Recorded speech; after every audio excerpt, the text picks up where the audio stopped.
Well, this is a panel on AI and human rights, and I want to acknowledge that we have here as guests students from our digital rights clinic at the Clinical Legal Education Center at the law faculty. So welcome.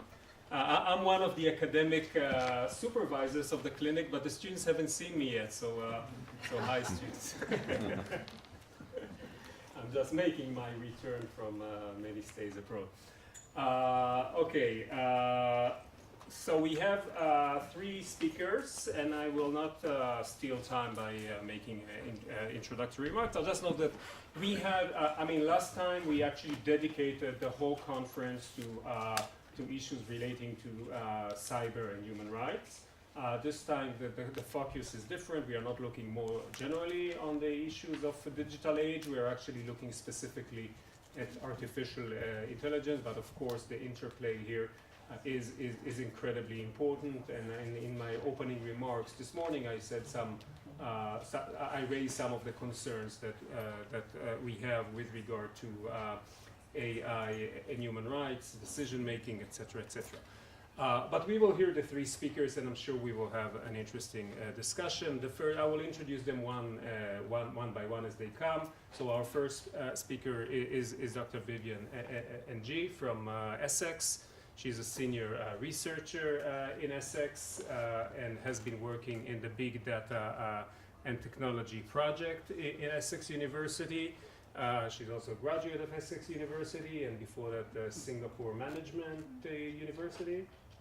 And she has worked extensively in the field of human rights with FIDH, which is one of the largest, Fédération Internationale des Droits de l'Homme, one of the largest groups working on human rights. And I've also seen her quite frequently in Geneva in connection with her human rights work. So the presentation before us is, can a human rights-based approach add value to algorithmic accountability? So you have the floor. Okay, good afternoon everyone. It's a pleasure to be here at the AI Law and Policy Conference. Thank you very much to the organizers for the invitation, to the Hebrew University and to Haifa for hosting us.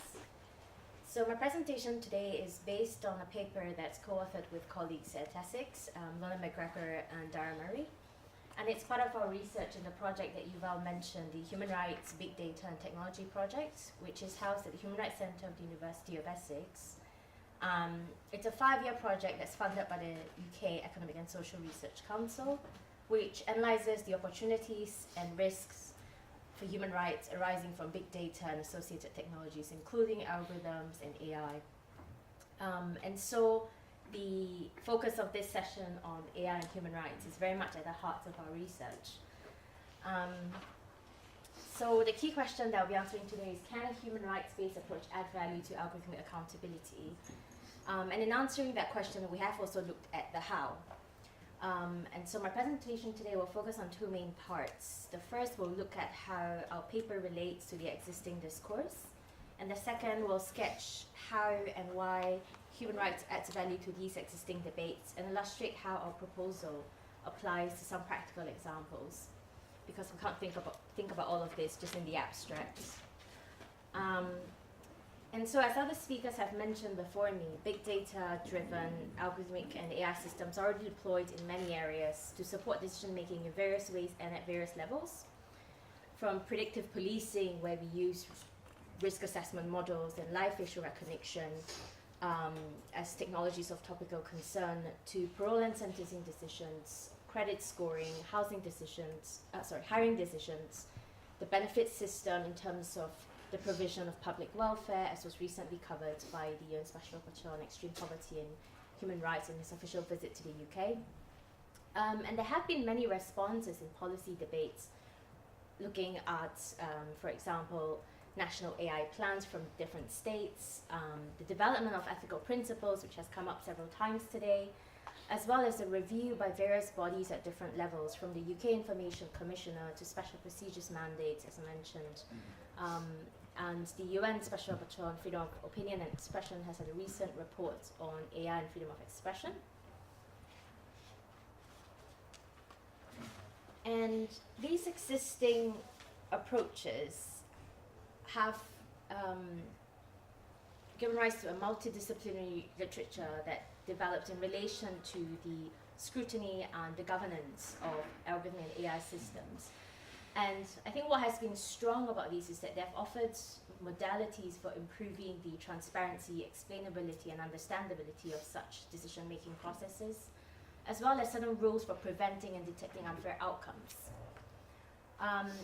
And they dissect these problems in this context in various ways and looked at important elements of accountability, which helps us understand in part the reasoning and anticipated performance of such systems, and ensuring that they operate within some parameters that are preset. But notwithstanding the challenges such as to achieving real and meaningful algorithmic transparency, these approaches are important contributions, and aspects such as transparency are definitely essential to accountability, but insufficient in and of themselves. And what we have observed is that seeing some elements of the algorithmic and AI decision-making process and knowing some components of the operation gives us a partial understanding, but we need a deeper and fuller interrogation for more meaningful and effective scrutiny and response. And so our proposal is to address the gaps that we see remaining in the accountability of such systems. And in so doing, we argue that the overall decision-making process and the full life cycle of the system must be taken into account. And so part of our paper, we've created a diagram that tries to map the life cycle of these systems in order to prevent and protect against the potential harms. And achieving more effective accountability requires incorporating measures at every stage, from conception and design through to development and to deployment. And we argue that international human rights law offers an appropriate framework for doing that, because it builds on existing models of accountability, as I mentioned earlier, and contributes to algorithmic and AI accountability discussion by mapping on the obligations to this algorithmic life cycle. And there are a few ways that it does that. So first, international human rights law imposes specific obligations on states and includes expectations for businesses to prevent and protect human rights. States have legal obligations under international human rights law to put in place an accountability framework that prevents violations from taking place, that protects against third-party harm, such as by businesses, that puts in place safeguards, including monitoring and oversight mechanisms. And it provides a means also to access justice and remedial measures. And similarly, the expectations of businesses mirror these elements in part. Businesses have to prevent and mitigate adverse human rights impact from their business activities, and also provide means of access to justice and remedies. And crucially, the international human rights framework applies to actions and omissions of the state and activities of businesses and their business relationships. And it also includes procedural and substantive elements, and a range of measures to implement and operationalize these obligations and responsibilities. Instead of treating each phase as discrete silos, we think it's a lot more constructive to see them as interdependent and iterative processes, which is what the arrows try to do with design and testing. So for example, we've discussed a lot about how during the design and testing phases where there are problems that arise, it should then prompt us to go back and modify that and think about how we can troubleshoot the problems. And this allows consideration of the totality of the issues in a more comprehensive and also dynamic way. So for example, impact assessments can evaluate the interrelated effects on multiple rights at each stage. And at the design and development phase, building in oversight and monitoring will allow not only detecting particular risks, but the ability to respond, as I mentioned, to potential expected human rights violations by modifying the design, for example. But how human rights adds to this discussion in terms of what it means for accountability is that remedy means a lot more richer meaning than just technical fixes. It includes access to justice, determining responsibility, and effective reparation, for example. And what remedy means is that it must be effective and adequate. And these obligations and responsibilities that I mentioned map onto the algorithmic life cycle, where specific requirements for different actors can be fleshed out. And this is important because the entire process of designing, deploying such systems engages a variety of actors in interacting in different ways. So many of us know that data brokers are providing the data inputs that many of these systems use today by virtue of being data-driven systems that learn. The development of a system may be distributed in specialist teams, or it could even be outsourced outside a particular entity, outside a particular company, for example, or if a state public organization is using a certain software that's designed by a private sector organization. And a system may also be sold and deployed in different contexts. So for example, you could have an algorithm that's designed for a particular use, but then it's repurposed for something else. And so the different actors, developers, purchasers, etc., have specific obligations at each stage. And this prompts us to also think about the preceding and subsequent risks. For example, if you procure a certain data set to use in your system, one should not rely on the assumption that the data is of high quality, but rather it requires interrogating that to ensure that the data is actually appropriate for use. Likewise, the intended use of the algorithms, accuracy are some other factors. And this division of and allocation of obligations and responsibilities ensures that states and businesses are not, that the responsibilities and obligations of states and businesses are not reduced or distributed between human entities and machines simply on the premise that algorithms and AI systems are complex and interact with human decision making. By virtue of the fact that these are sophisticated systems that sometimes go beyond human comprehension, doesn't mean that we have a cop-out to say, well, the machine made that decision, therefore the business or the state that employed it is no longer responsible. And so what does this mean in practice? First, they cannot be used in ways that humans are not allowed to. Therefore, they cannot be used to circumvent international human rights law.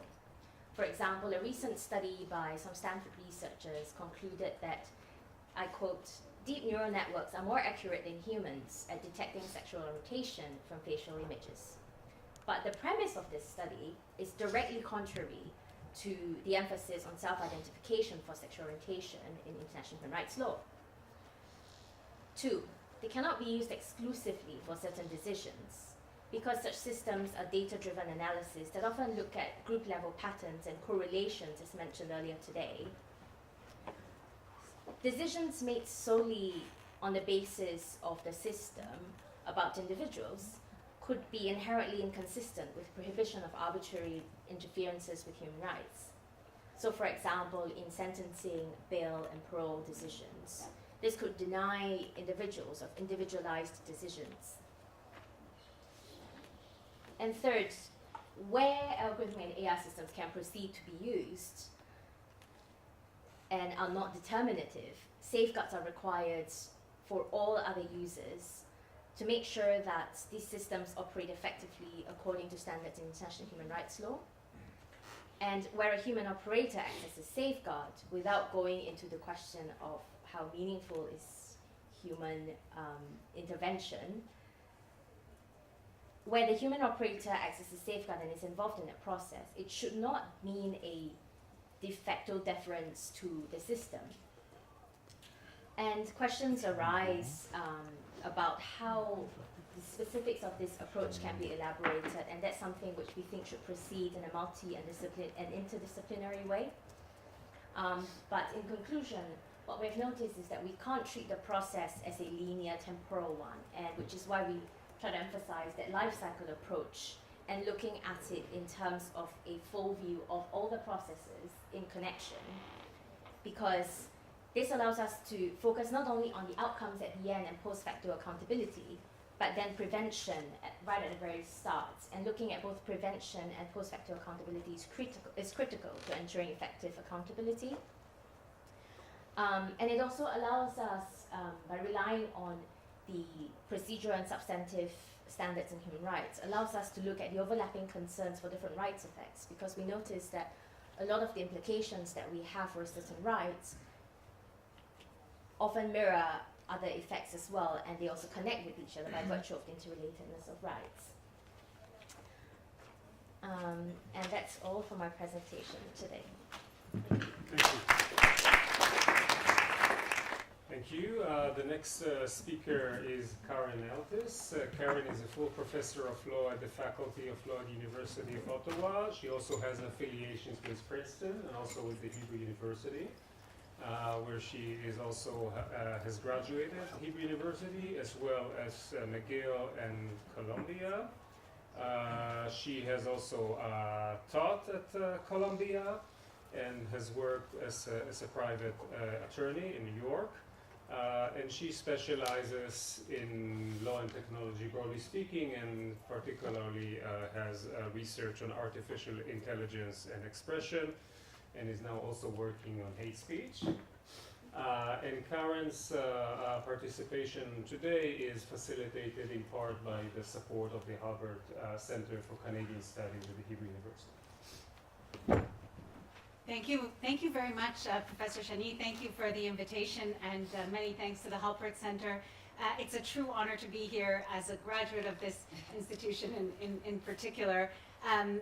Being Canadian, I have to begin every talk by apologizing, although now I have true reason. I flew in last evening and I'm flying back tomorrow night, and so the less I sleep, the faster and more incoherently I speak. So please, stop me with a tranquilizer if I go over, because at this point it might be necessary. I want to follow up on Vivian, if I may, an important comment by paraphrasing Harari, who said that he's not concerned about the AI, he's concerned about the humans behind it and concerned about the abdication it allows.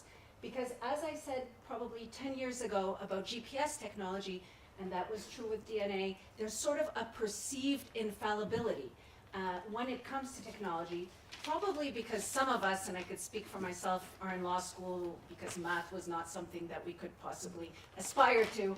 And so there's this perceived infallibility that we need to get past, and in order to reveal what really is the man or men behind the curtain. So for years I've been saying that privacy is an important value, and it still is. But it's not just about privacy. So it took about 12 years for people to understand why social networking might raise a privacy problem. Now we need to go a step further and understand that it's about democratic governance and other very important human rights values. So we've come as a culture to the point of understanding, if you've looked at media and popular culture, that privacy is an issue, but it's about other values as well.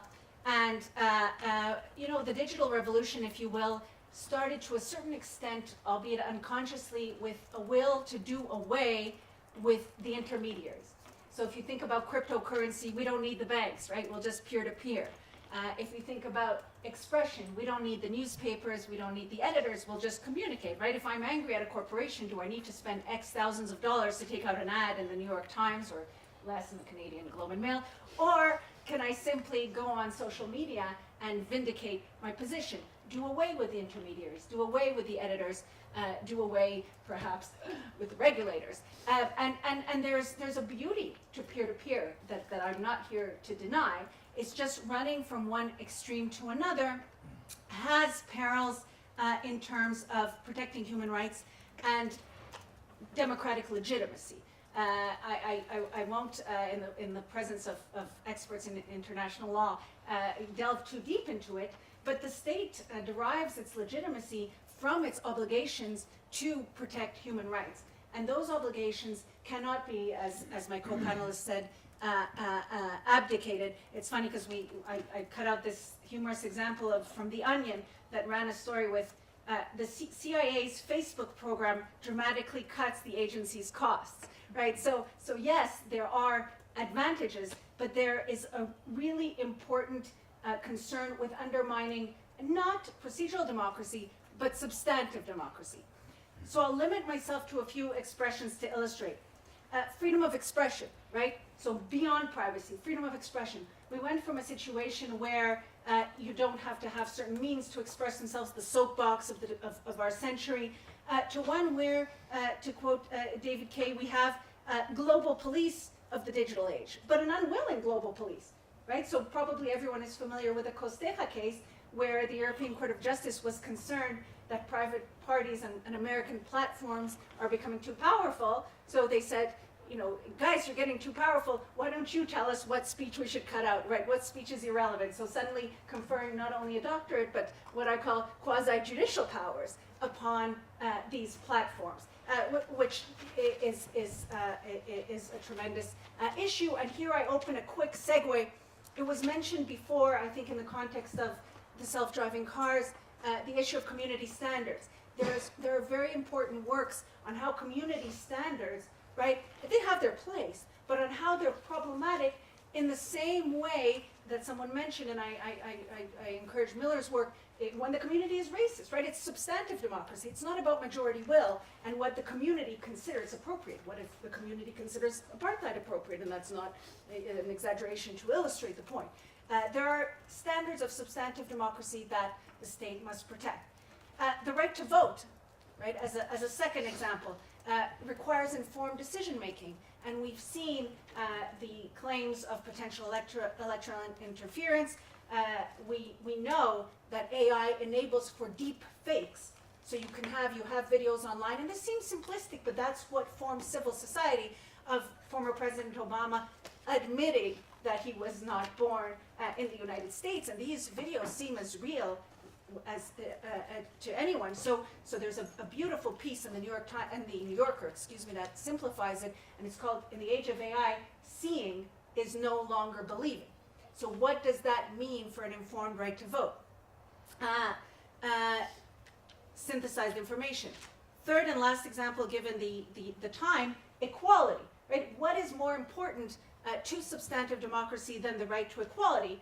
And we are at a place potentially where women and vulnerable minorities are chilled offline because of harassment and the likes, and where those radicalized groups have their voice amplified because there's this confluence of factors.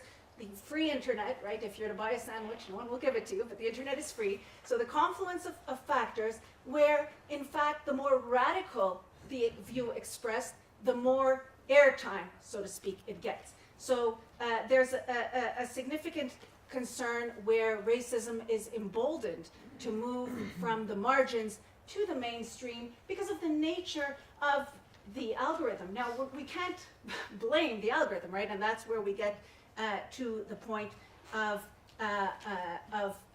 responsibility that my colleague alluded to. So to sum up, my purpose today, given the limited time frame, is to highlight two issues. The first is one which is the importance of limiting, as most constitutional democracies have recognized, forms of speech that pose a threat to the values that I mentioned, right? Freedom of expression because others are chilled, right to vote, substantive right to vote, informed decision making, the right to equality. And AI, and for us to do that, we need to realize that AI, like everything else, has a built-in bias, right? There are people, and the computer scientists earlier on, our keynote computer scientists told us there are people behind that. And it seems so obvious, but it bears repeating. But the second, more important issue to my mind, and this document is stapled the Hebrew way, is not just about what we limit, which is a question that courts have been grappling with for years, nothing new, but about who will be doing the limiting and how, right? Will it be platforms, or will it be individuals who have authority, and how they will do it?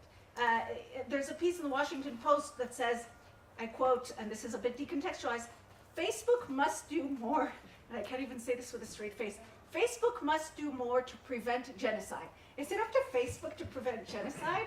I don't know what the international law ramifications of that are, but legal clarity is required, and the law designs fictions and these must be adapted rather than saddling AI with the delicate task of judicial decision making, or of having backroom deals of can you please suppress this, can you please suppress that. So a refreshed paradigm that reaches a medium between stability and change. And I think, and I'm not sure how much time I have, but if I think back to this building and to this institution and to this time, and I think back to a decision that prima facie seems to have very little to do with the digital age, but in internet law, one thing that I've learned is we learn by analogy. And I think back to my time here close to 20 years ago and the so-called GSS decision, right? And putting aside the details of the case and the merits of the case, but the point of the necessity of authority, right? Of anchoring decisions in authority and transparency, not merely backroom deals and so on. And the second point is one, so authority, second point, one of oversight. We now have a liability-based model for internet regulation. Platforms, and especially in Europe, are acting for fear of liability oftentimes, which may lead to an over-suppression of speech. So we started from a point where American platforms said, we're not suppressing any speech, First Amendment, this is a free-for-all, to a point where, guys, are we going to pay this huge fine? Let's take it down to be cautious. And is that a situation that we want to have? And being a Canadian, flown in from the Halpert Center, I would encourage us to have a look at the Canadian model, which is hybrid, which needs to be tweaked, but is a cooperative model between regulator and platforms rather than a uniquely liability-based model, in order not to provide the incorrect incentives for over-censorship. And the second thought that I will leave you with and end off on, coming from a French civil law background, it's really interesting to look at the civil code and its principled approach, right, rather than specifics, that have survived to a certain extent over the years. So if we try to catch up to technology, it's difficult. But if we have principles, and if we look at how the civil code adapted to, for instance, the Industrial Revolution, in conjunction with, at the time, the world of merchants, it's an instructive view of how we can begin to think about taking back oversight, responsibility, and anchoring the decisions of artificial intelligence in the proper authority. And with that, I thank you for your time.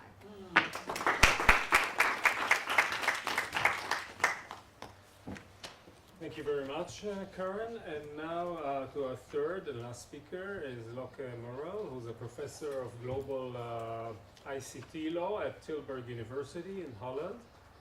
She's also a senior counsel with Morrison Forrester in Berlin, and a member of the Dutch Cybersecurity Council, which is a public-private body which we have heard a lot about yesterday in another conference, which helps consult the government on cybersecurity issues. And she has worked in her private practice with some of the largest technology companies on issues relating to privacy, ethics, and more broadly big data and artificial intelligence. Okay, we just heard that it was all about privacy, but actually the issues involved are far broader, and she is so right. But why is everybody going on about privacy then? And basically, it always starts with data. The moment you start processing the data, the privacy rules kick in, especially in Europe. And with that, you open up, because you have a fairness principle in those rules, you open up actually to all the other human rights. So I hope you can see that data protection is a bit of portal to all the other human rights around. Another thing you have to bear in mind is that if you have data, you can use it because there's no ownership of data in a legal sense. There's also not an IP right, an intellectual property right in data. So if you have it, you can use it. If you have it, you can give it to somebody else. And the only rules that actually regulate the data are the privacy rules. So by now, data has become the currency of the internet, and by default, the privacy rules have become the governing principle on the internet without, they were never intended to regulate economic relationships. So that's why they are far more important, and you hear so much about it, especially in the European context. And don't forget, there's about the GDPR seems an innovation or something really new, but it's very similar to the laws that were there already in Europe. There's by now 111 countries in the world having similar comprehensive data protection laws. Even China and Russia have implemented laws that are very similar, to your surprise probably, and California has now adopted GDPR-style rules, and even the tech companies in the US are propagating or advocating for privacy rules more or less on the lines of the GDPR.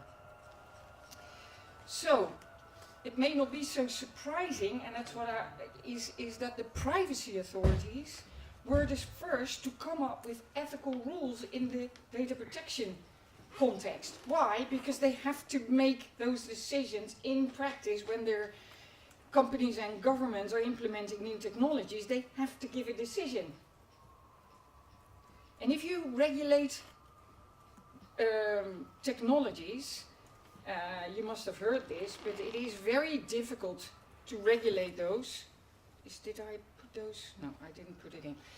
But you must have heard about the Collingridge dilemma, and it basically says, if you draft the rules before the technology is implemented, you're mostly wrong, because you don't know what the effect on society will be.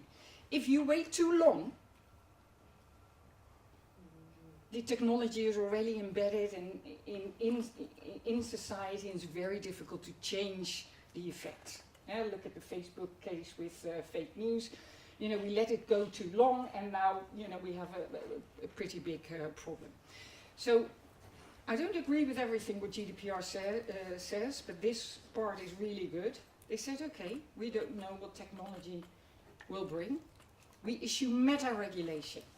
We tell companies and governments to regulate themselves by means of a data protection impact assessment. Very similar along your lines, what you say, what algorithmic accountability is, it compliance, program steps, etc. Testing, cycle back, etc. And you have to do that privacy by design and ethic by design. So under GDPR, the ethics elements are already included in the current privacy rules under GDPR. So we already heard, and I think it's such a fair point, if you end up in court, and I've litigated a lot, the argument, the algorithm did it, is not it will not fly. It will not fly. I tell you, you're responsible for your tools, and your and algorithms are nothing else than a tool.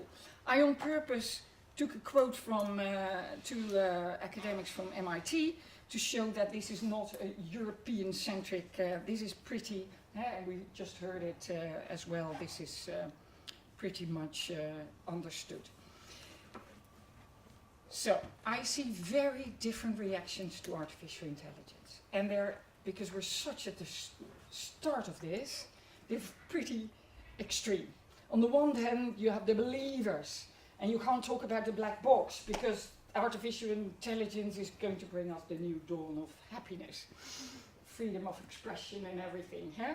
And on the other hand, you have a very cautious people, and the House of Lords in England is an example where they said, well, as long as it's a black box, we shouldn't deploy it in sensitive areas of society because we don't know what the impact will be. And my answer is I can't give 10 examples in the healthcare sector where we all would say, yes, it's a great idea to deploy it, being cautious, etc. But you would be a lunatic not to try it because it's so clear the improvements are tremendous. I want to make two fundamental points. The first is, our privacy laws are based on the assumption that as long as you tell me what you do with data, for what purposes it is used, I can make an informed decision about what is going to happen with it.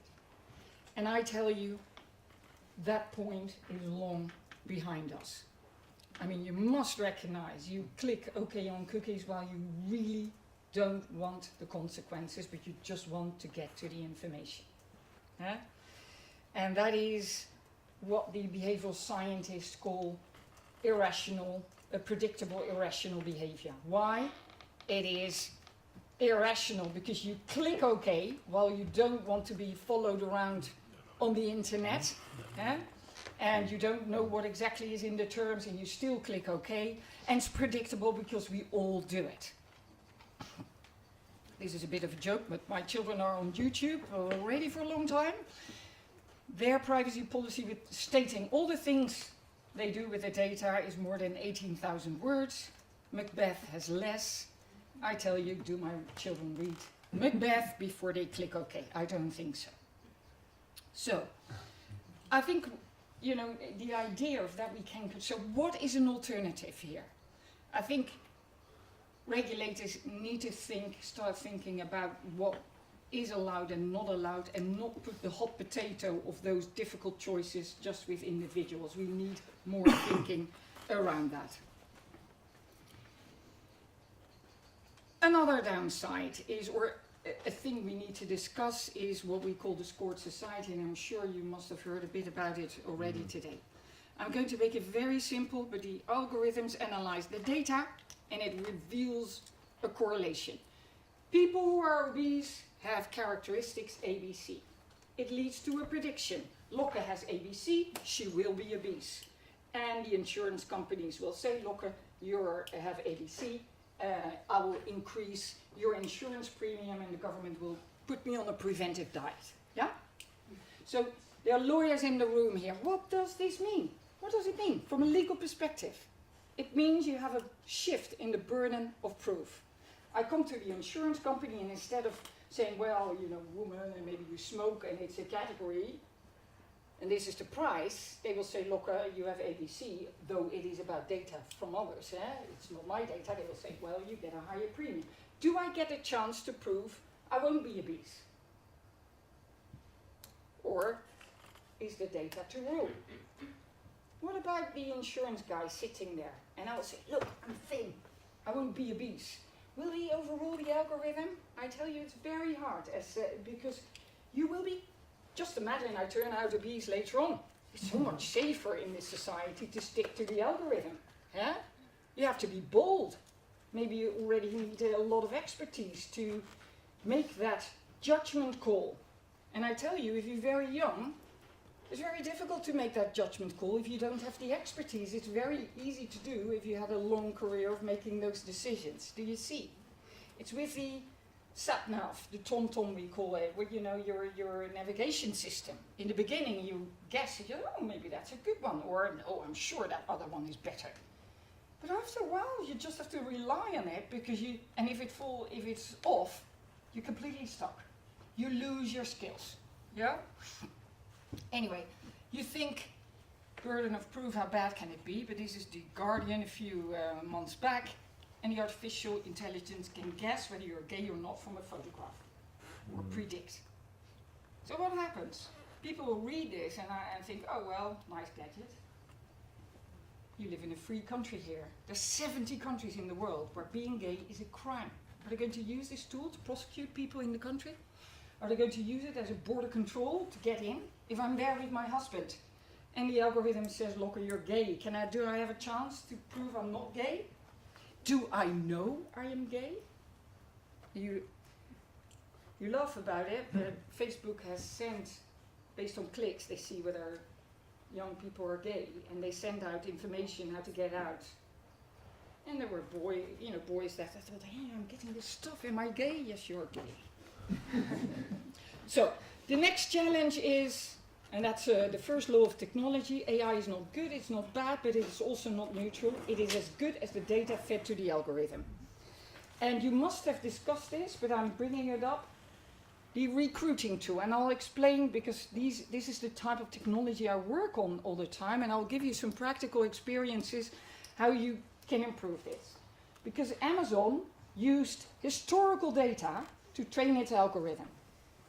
Because their historical data is biased. They have 80% men and only 20% women. The algorithm thinks that because men are better candidates than apparently the women. So they thought, let's make it gender neutral. We make the algorithm blind. And they took it out. And they thought, okay, that will give better results. But the algorithm is thinking, oh, I need to find a correlation. So then the algorithm found a correlation if there were in the resumes female college or all women's college or the chair of the women's chess club. It discounted the resume. Then they took that out. And what happened then is that the algorithm found male, more masculine words to hook on. Yeah? Like captured, executed. And when I heard them, I thought, yeah, I wouldn't use those words in my resume. Anyway, the point is, and I want to make the point now, we all in the privacy community find it difficult to collect special categories of data, group indicators, like if you're gay, if you're in the recruitment sector, whether you're female, whether you are from a religion or whatever. But do you see that with this, being fairness will never be achieved with unawareness? Do you understand that? You actually have to collect those data items to test the algorithm for the bias, to make the bias transparent in your historical data, to be able to reverse it by adversarial training. So you need, it's like in the past people thought, and it helped, they did auditions for orchestras behind a screen. And then there were more females being selected for the orchestras. You must have heard about this. So they think as long as we make the algorithm blind, it will be more fair. I tell you, it will not work. We need to think this through in a totally different manner. So how to regulate? And here's the solution of the GDPR. You must have heard about it. A data protection assessment, privacy by design, ethics by design. So it's more than just compliance with legal rules.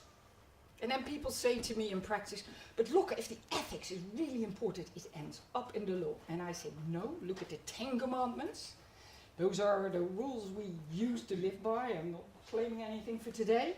But for a long time we lived by those rules, and only 2 are suitable for law.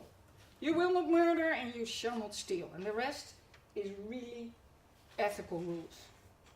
So, then they asked me, what are the ethical rules if you really look at the big AI? And those are actually, the European Commission will publish ethical rules before the end of the year, but I tell you, these will be in. Those are the main ones.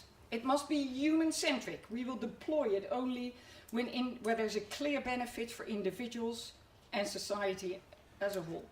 The negative part of that is that it shouldn't have unfair bias, the algorithm. Because how can you say it is then in the benefit of individuals? It should be human control. We should control the technology, not the other way around. In other words, it shouldn't be a black box. If it's a black box, you can't control it. Human accountability. We have to remain accountable. You can't say, oh, this was an autonomous car and I put it in the market, but I wasn't responsible. So no blaming the algorithm, and there must be an option for review and appeal. And these are the things that are already regulated in the GDPR. So there's a call for new regulation, and I tell you, GDPR is fully technology neutral and is applied today in this manner. It must be fair, the processing. No discrimination, no unfair bias. You need transparent about the underlying logic and give an explanation after you took a decision. There needs to be review and appeal, and the burden of proof is on the controller. So, in the end, this is what they call algorithmic accountability. And if you would compare the guidance on that, I applaud you for it, because what you say is more or less exactly in line. It's more specific, because they have a lot of experience what to do with the data, but basically it's exactly that. So I want to give you a few insights by working with a data scientist on artificial intelligence. Historical data is rarely unbiased. Maybe not because the people making the data, whatever, were discriminating. Like with Amazon example, it may well be that there were no female data scientists available at that time, so they hired more men. It could well be the other way around.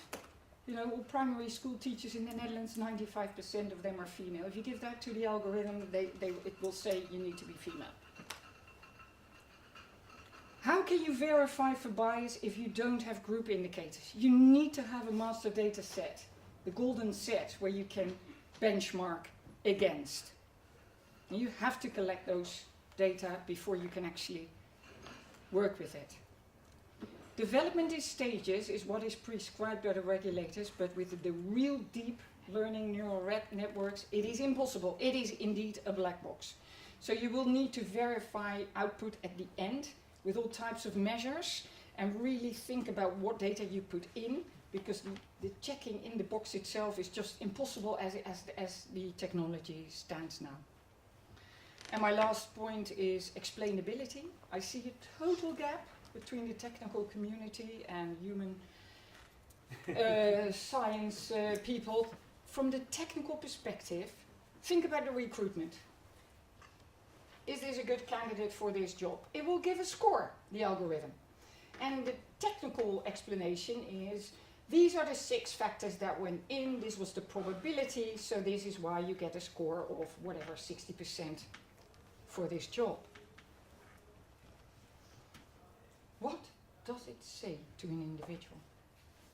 In a lawyer's term or human science, it means that you get an explanation that means something that you can argue against and that can give you autonomy and control over your life. That is what it is. So you need actually a justification to be able to discuss it and appeal it. So I see that the technical meaning given to it in the GDPR, it says meaningful information about the logic. That would be that more or less technical explanation, but think about it in the recruitment sector, it doesn't give any perspective for people to improve their lives. So we need to innovate there. We need to think about things like, okay, not that technical explanation, but give me, with the artificial intelligence, give me a tool as an individual candidate to look how I can improve. Actually, if I improve this skill, will my score go up? If I go to another section or sector in the country, how can I retrain? What are my possibilities, etc.? That is so much more useful than a technical explanation of the logic for that specific. This was a recruitment example. There are many others, and that is it. Thank you very much.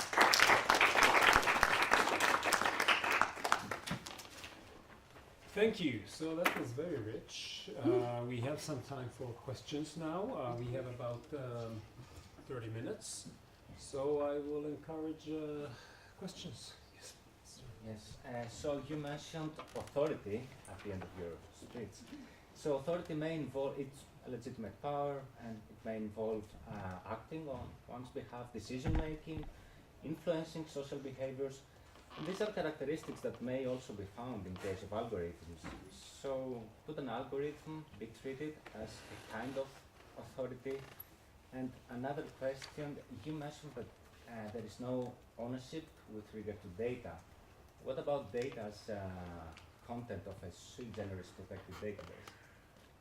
Yeah. You go first? Yeah, before I forget. Yeah. So I'm really glad you mentioned this, because my reliance on technology means that I no longer have a watch. So when I'm up there, I have no idea. And I wanted to elaborate on both points that I think your question really importantly ties into: authority and abdication. And in terms of authority, we're talking about authority that is democratically legitimate. And a case that stands for both these principles is the Dues case by the Supreme Court of Canada, which I would invite whoever's interested to look at. In terms of authority, right, we do not have the ability to abdicate or link to that authority that is democratically responsible for rulemaking. So in that case, a woman on social networking, her image was used for publicity, and she was never warned, and they told her, well, these are the terms of services.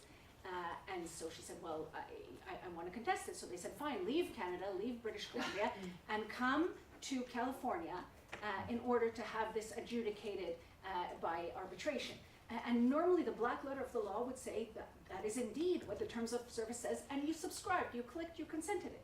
But the court said, no, first of all, you can't opt out of Canadian law, right? Even if you consent, because the consent model, and here I'm editing a little bit, the consent model is outdated in the digital age. You can't move forward unless you click, I agree, I agree. Because it's much better. Yeah, exactly. Okay. Because it's actually longer than the US Constitution, and boy, you can't get through that. But so authority, you can't opt out of Canadian law, and because a private company does not have authority to legislate or rulemaking in a very simple term on matters of human rights. And secondly, and relatedly, in terms of abdication, you cannot opt out of human rights, period. You cannot say, and here, and this is a huge question in private law and in civil law, you can't give your human rights away. You cannot give your constitutional rights away. So the Canadian Supreme Court, in fact, upheld this woman, in this case, privacy rights, despite the fact that she had adhered to this contract, and despite the fact. So authority for me, absolutely, it cannot come, right, from something that is nebulous. And here there's a tension between fairness and transparency, between the black box model, between ownership rights and so on, and our will to make it transparent. It's a serious tension that the law must address. You have to allow innovation. You can't say, well, give us all your secrets, right? We still don't know what's in Coke, or at least I don't think we know what's in Coke. But because of the human rights norms involved, you need a measure of transparency. So here is the tension that the law might be tweaked to address. And one development that isn't by no means a panacea or a solution, but is an interesting start, is in France, where they have embedded regulators now moving to the platform's office and featuring some form of collaboration where they kind of get a sneak peek at the product. What they're actually doing. Exactly, but it's a thought, but not a panacea for sure. Okay, Lotte, you want to respond? Yeah, the sui generis is right. You only have that if your efforts was focused on collecting the data, and here it's always data being a byproduct of your actual service. So if you look at it, in 99% of the cases, the IP rights won't apply. And actually in Europe there's now a draft regulation or regulation, I think, where they actually say, look, we want open data, so you can't claim any IP rights on things. So that is where things are going, rather than having more IP rights on data. Okay? Yes. Yeah. I'd like to ask Lotte, is there a definition of between fair bias and unfair bias? Well, that is a difficult one, and I get your point, but the more cases you see, the more complicated the question becomes. Data can be biased. Okay, if somebody from an ethnic minority comes to the hospital and they don't allow you because that's not allowed. That is unfair discrimination. If you would do research and check whether, because apparently women of Suriname background actually have a higher chance for heart diseases and actually have different symptoms, it's a very valid way to discriminate in your treatment, etc. So you have justified bias, unjustified bias, depending on the context. Discrimination is not per se, if you take the neutral term, making a distinction between groups, is not per se unlawful. Is that your answer, a question? Or? It's still not clear to me who decides. In other words, if I'm looking for a basketball player, if somebody's only 1.50 meters, is that unfair bias? Well, then you would not, if you would discriminate because somebody is small and would never give him an option to invite him for but the how do you say that, the criteria for selection there will always be how good is he, and for certain, if it's a justified, like for certain jobs you need an academic degree. That is a fair requirement, though we all know, at least a lot of research shows, that people from ethnic backgrounds, certain minority backgrounds, that data is biased. Do you see? There's a European Court of Human Rights case from the last year on the minimal weight you need to be in order to apply for a firefighter position in Yeah. Italy, And where a woman was disqualified because she didn't reach the weight that was needed, because they said you need to put on certain gear, and they had strong. so these issues do arise sometimes. if I could just add, because it reminds me, and I've written on genetic discrimination, there's a rich body of case law on these points. The concern perhaps is of the algorithms bypassing, as in Loki's example of, it doesn't say it's a woman, but we can infer, and relatedly, of the exogenous imposition of identity, and I wrote about that in the context of genetic discrimination, but with your example with a person saying, I'm not gay, and the algorithm saying, oh yes you are, right? So that concern of being lumped in a group or being removed in Canada, for instance, from an indigenous group, saying, no, you're not indigenous, because of certain indicators that are considered to be correct. Just to add Yes. something. And I think the difference here is that in international law you have fixed, clear, explicit standards for what it means to discriminate, and that's prohibited in international law. And that contrasts to the varied understandings that one could have about what bias means, whereas in discrimination, the prohibition of discrimination in international law sets out the grounds and any other status that is prohibited. And I think that's why it's important to think about the relationship that we have with law and ethics as well, because they interrelate, and sometimes one provides more answers than the other, and sometimes the other does. Yes. Thank you very much. I thought it's fascinating. I just try to understand, in your perspective, how now we'll actually look at issues of discrimination and bias, because basically from your presentation you kind of assume that all historical data is biased by definition. Well, that's what I see in practice. Which is true. Yeah, I think, okay, no, that I think we it's agree true. on that, yeah. But anyhow, to train the algorithm as it works, I need some data set in order to train it. And by definition, you would assume that a lot of the data is biased. Historical data has some kind of a bias. Second issue is that you were talking about kind of like illegal discrimination on basis that the law does not allow you to discriminate. However, as we know, when you set for a deep learning system the target, they don't actually care about this, and you can actually mark, okay, don't look at these parameters or don't look at these measures.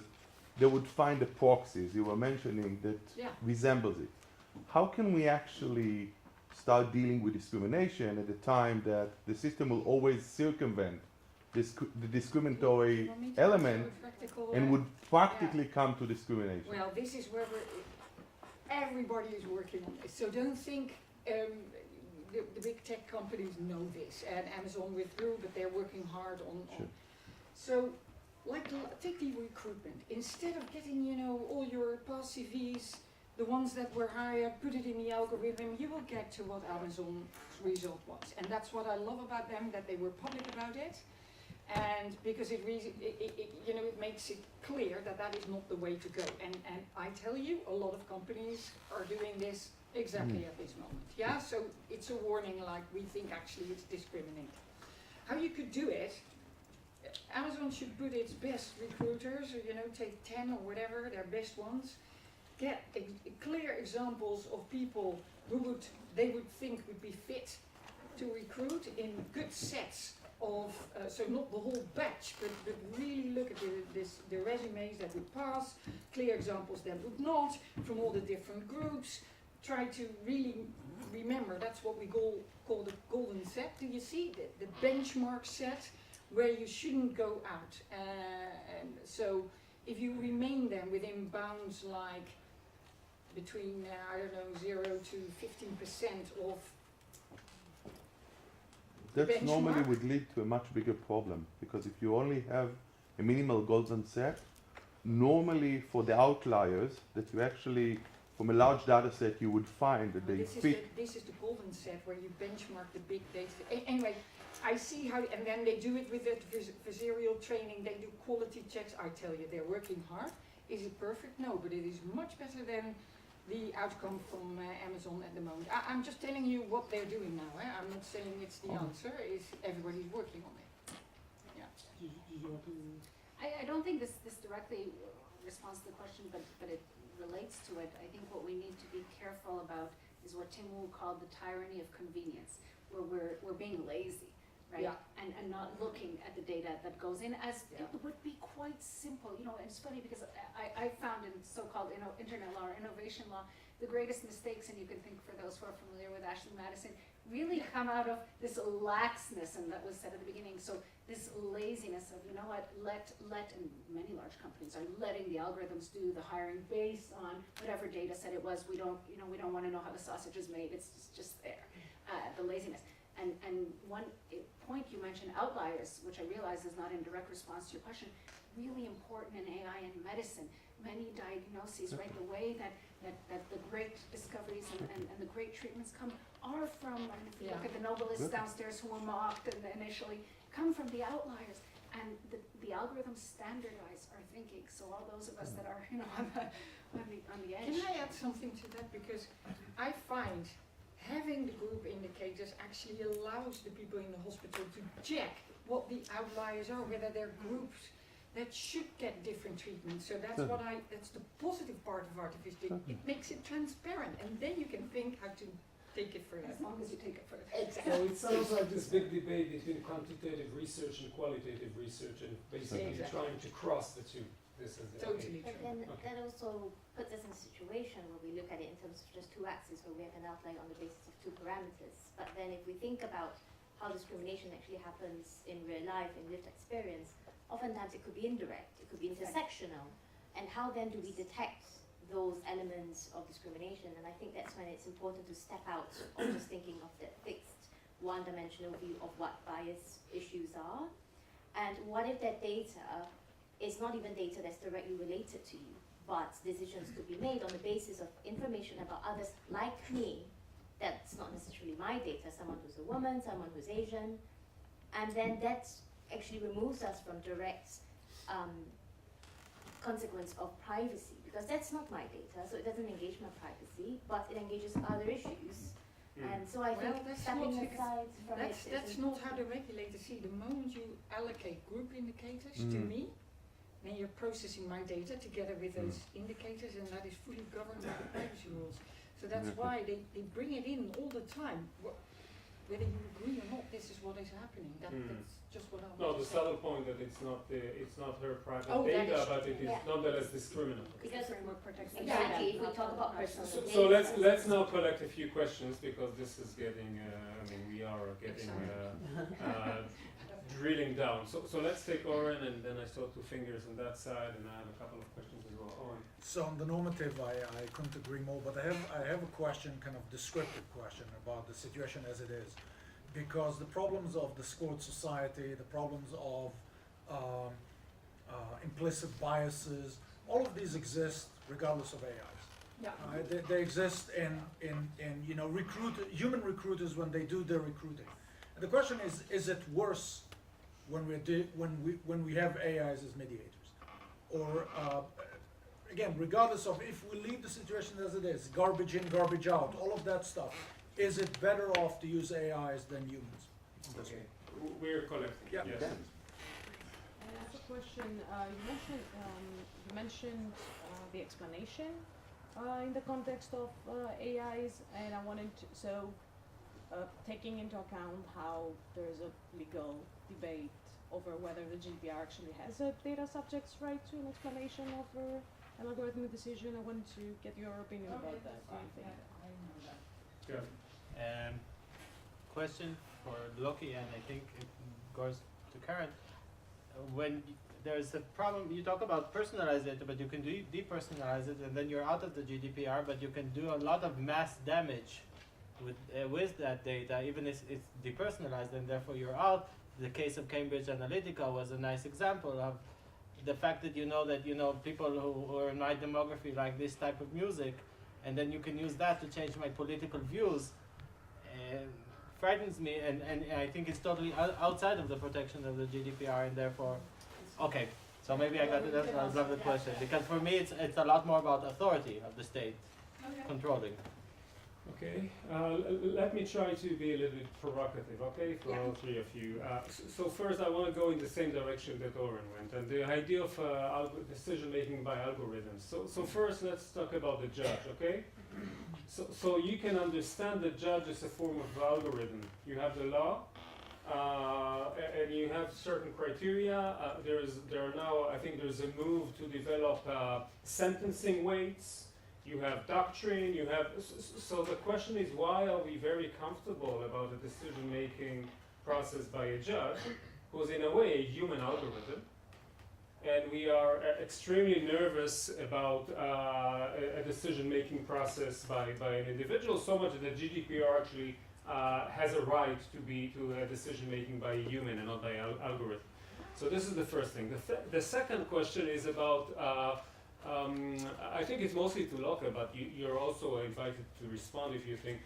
I'm interested also in this bias notion, and you noted both. Well, there are problems of bias, there are problems of accountability, there are problems of transparency. Okay, but is it a binary choice? I mean, do we say, well, it perpetuates a bias in society, and therefore we are not going to go down that path?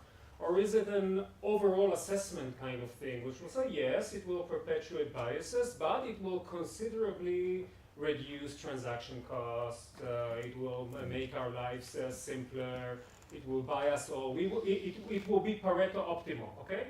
So even if it does not fix issues, and it will still be, because issues of black box, issues of accountability, I mean, you have them in the AI, but you also have them in, outside the AI. So supply chains raise issues of accountability, which are analogous to the questions that you have been alluding to, and transparency. I mean, decision making in any technical field, in any expertise-based field. I mean, in medicine. I mean, are the physicians? I mean, you gave the examples of doctors. I mean, is it transparent to us why this drug is given at this dosage and not? I mean, so I'm wondering whether we are not hanging on the AI.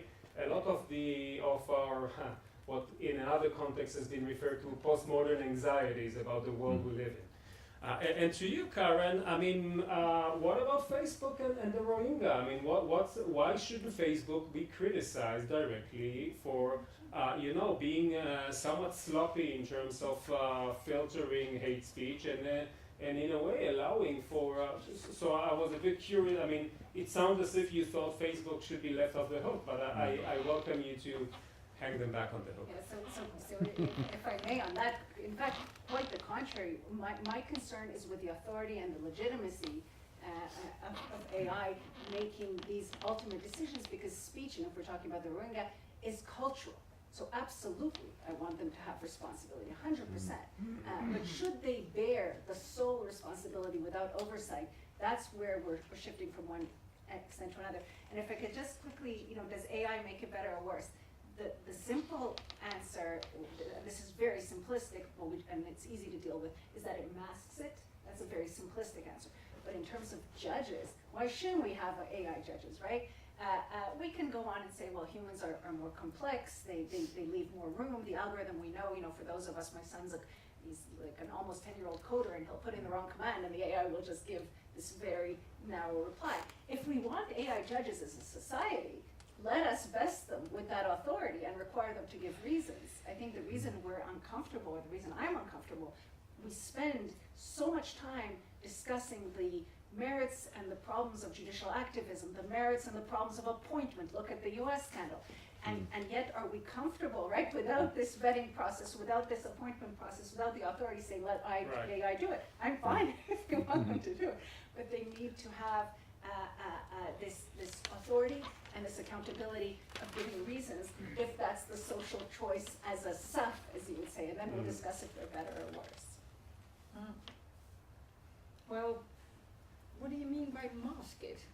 I just didn't get So you started out Oh, with. the racist or discriminatory or biased decisions, right? Is AI more biased, for instance, in vetting a candidate than a human? So a human might discriminate, but they essentially are stopped by the normative framework in place, or they're not stopped 100%, but they are slowed down by it. With AI, this appearance of infallibility might mask the biases that hide behind a certain decision not to hire an individual because of an initial screening. Well, you weren't picked. And we don't know if one was, for instance, as our colleague was saying, exogenously lumped in with a subset because the AI marked her as belonging to a certain subset and therefore excluded her unfairly.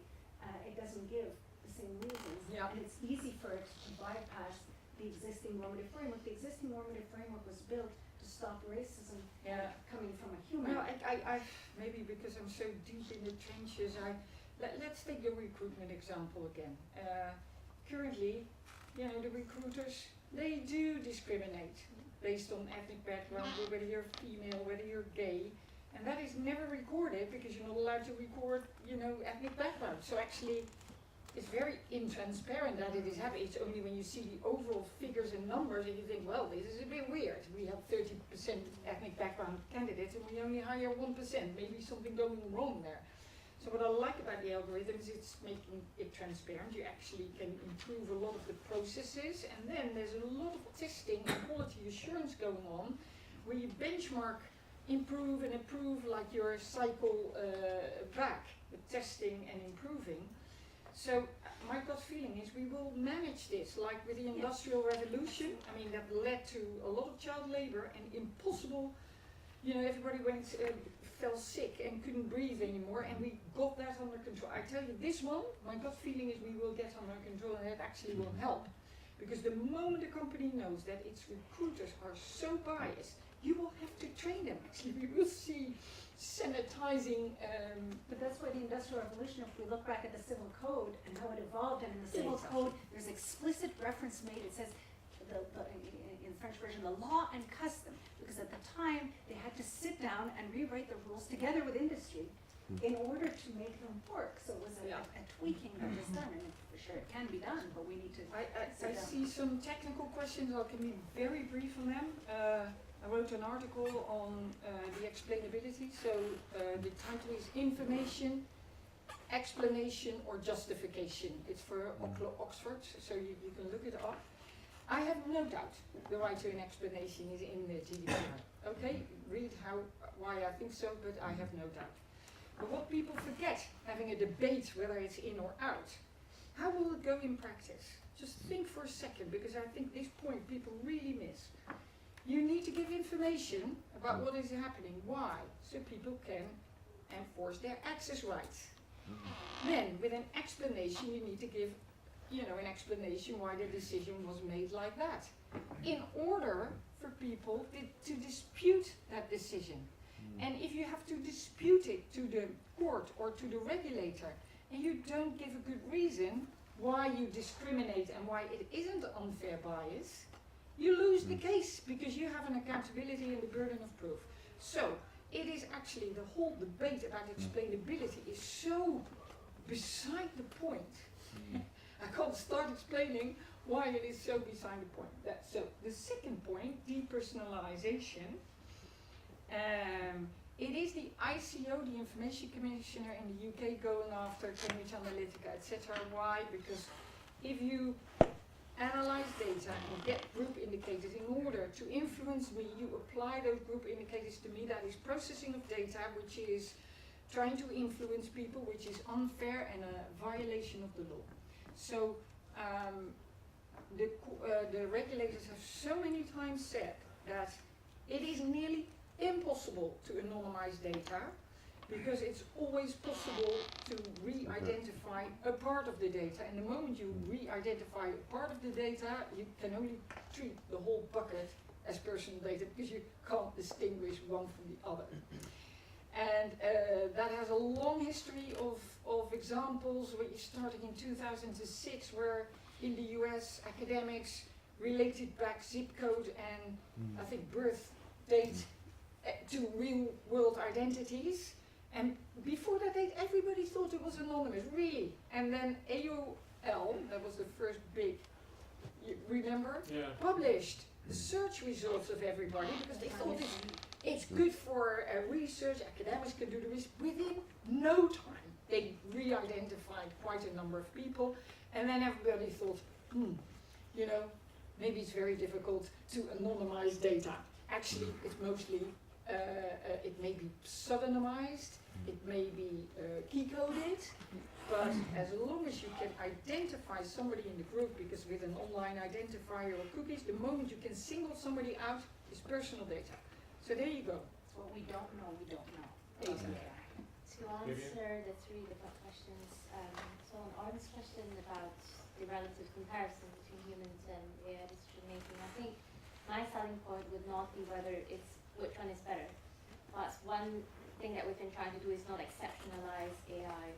True, there are different issues, there are new issues, but I think the way that the narrative has been about AI puts us on the pedestal that we simply cannot deal with this because it's too difficult, and I think that's really dangerous.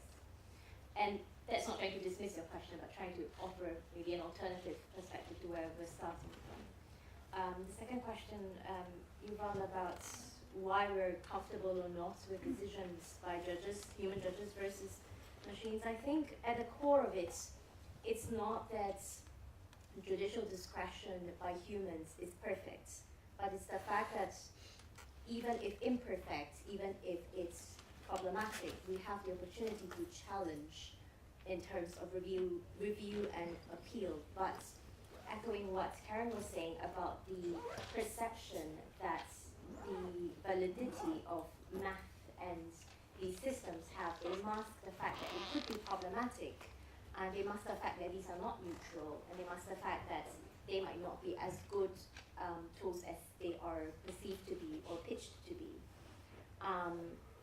And on the other question about the binary or overall assessment, I think it goes back to what is our baseline for harm, and that's one of the driving motivations for why we rely on the human rights framework, because yes, privacy is very important, there's no denying that, but the International Human Rights Framework, the normative content of that is concerned with civil, cultural, economic, political, social rights, and has a systematic and integrated approach to all these areas, which allows us to think about the wide varieties of ways in which AI is being used, from work to social media content to credit decisions to parole. And that's how we've been approaching that question. And I think the danger is in treating it as a compliance mechanism. I think the GDPR has great value in terms of moving what the set of standards that we have to rely on are, but then the risk of conflating data protection and the regime of data protection law with human rights as a checkbox exercise, it reduces human rights to privacy and data protection, and it also risks us using the GDPR as a checkbox and saying, then that's all fine and good if we pass those tests. And that's kind of the starting point of a lot of kind of where we've been working from.